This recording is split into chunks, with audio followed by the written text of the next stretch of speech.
আবার একটা নতুন ব্লগ নিয়ে চলে এলাম।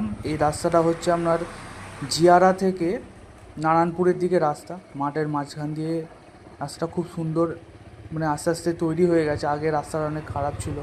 সো আমি একটা কথাই বলবো, যারা গ্রামের দিকে রাইডিং করে বা যারা গ্রামের দিকে বাইক চালায়, তাদের পক্ষে অফ রোডিং রাইডটা খুব একটা প্রবলেম আসবে না।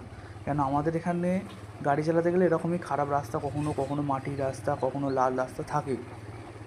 তো এরকমভাবেই আমাদের ছোটোবেলা থেকেই গাড়ি চালিয়ে আমাদের অভ্যেস। আমাদের অফ রোডিং করতে খুব একটা প্রবলেম হবে না। কোনো কোনো জায়গায় আবার বালির রাস্তাও থাকে, ঠিক আছে। এই একটা দারুণ সুন্দর একটা রাস্তা গ্রামের মাঝখান দিয়ে, ছোটো।